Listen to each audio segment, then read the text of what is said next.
Hi, I'm Alyssa. And I'm Rachel. And this is Wolf TV.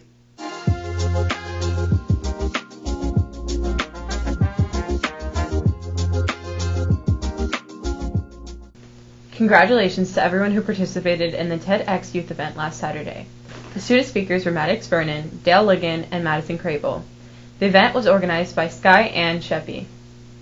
The chorus program recently returned from their trip to Disney World and gave a great performance at Festival Disney. Good job, guys. The band program also had a concert recently. Symphonic Band and Wind Ensemble received great ratings at MPA. Great job on all your hard work, band and chorus. Now for an update on sports with Jamari Graham. Hello Cedar Ridge, I'm Liam Worth, and I'll be filling in for Jamari due to recent injuries. This week we'll be talking about a team that's in their rebuilding year with a new head coach. And that team is the baseball team. Let's see how the new head coach feels about this season.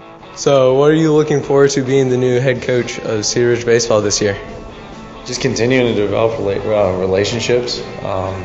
It's been, outside of baseball and being able to teach here, just the student athletes that we have here, developing those relationships, getting to know everybody, learning what makes certain people tick, not tick, and that kind of thing, and just working with everybody one-on-one as much as possible or in small groups to help you guys and girls, accomplish your goals and the dreams that you have for your time here at Cedar Ridge, as well as if you have aspirations for moving on and competing at the college level or elsewhere.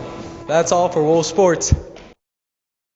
With the school blood drive quickly approaching, we'd like to share a few reasons why you should take your time to give the gift of blood. Besides being able to miss class. I'm kidding.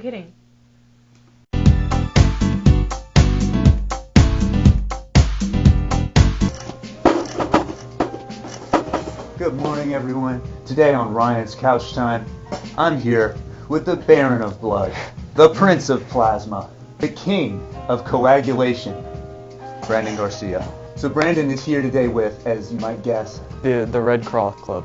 And the Red Cross Club is putting on another blood drive, right? Yeah, it'll be on Friday, April 12th, and that is the week we get back from spring break. So what are you guys' goals for this event? Our goal for this blood drive is to collect 40 pints of blood. We will actually be in a new location this year. We'll be in the auxiliary gym. It's perfect, so hopefully everything will run a lot smoother. Donating will be a great way to help out in the community. You can help your fellow neighbor, and it'll just be just a great experience all around for you. Once the needle's in, it won't hurt. It's just that first little prick that you have to get over with. And it doesn't take that long, does it? No, it usually takes around 10 minutes tops. But then afterwards, you'll get to rest and eat some snacks and drink some drinks. Sounds like a pretty like good juice, deal to yeah. me. I wasn't using that blood anyway. All right. Well, it's been great having you on. Really good to see you, and I hope everyone will come donate some blood. Thank you for having me. Graduation is only about 3 months away for our seniors. Before they leave Cedar Ridge for good, let's review some of the accomplishments of these 12th graders. Hi, my name is Virginia. I'm a senior. I'm involved in band, track, marching band, church ensemble playing, my youth group. Yeah, my favorite activity is band.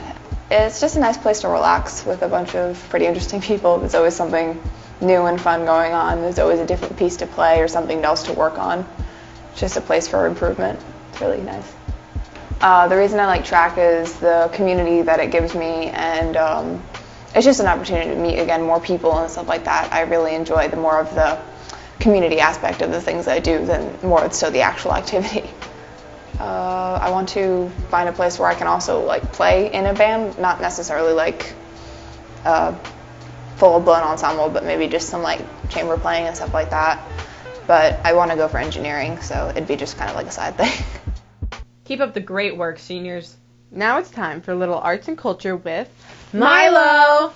Wood shop, a shop with wood in it. Wood, of course, is just the meat of trees. A wood shop like the one that we have in our own school is, of course, utilized to teach students how to manipulate this tree meat into different shapes and sizes. One intriguing aspect of wood is its past. Throughout history, wood has been used for a variety of structures: homes, buildings, desks, chairs, tools, and so much more, all made of wood. Much like baking soda, Wood has been reduced in its use. Where we used to have wooden buildings, we now have steel skyscrapers. Where we used to have wooden chairs, we now have plastic ones. What's interesting is that wood, even with the reduction, is undoubtedly popular. This is made obvious by way of the wood shop itself. In the end, wood is important, not just for decoration, but for drawers and for doors. And a wood shop is a good place to teach and to make those creations. I have been Milo Timberlake. This has been Arts and Culture.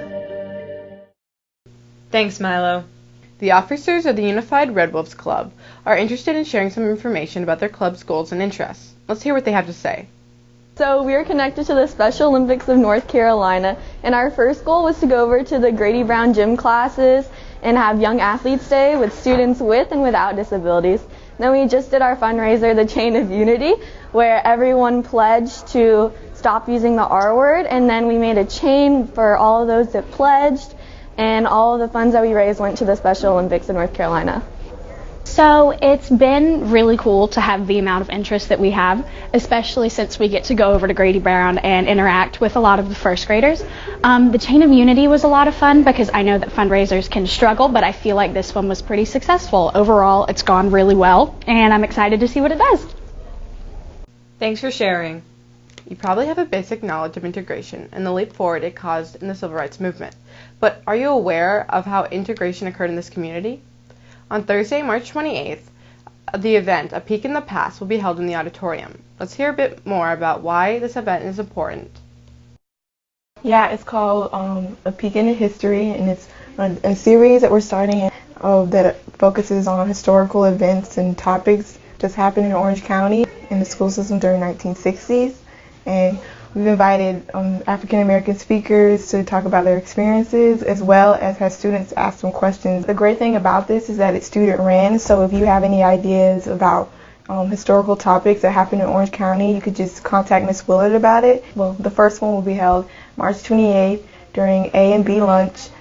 This series was thought of during the equity field trip, and we met this woman who was around during integration and was working in the school system, and we had this idea of showcasing their voices in this series. So we want all students are invited to suggest topics to talk about in this series. Thanks for sharing. We hope students will take advantage of the opportunity to learn more about Orange County's past. That's it for today, folks. This has been Wolf TV!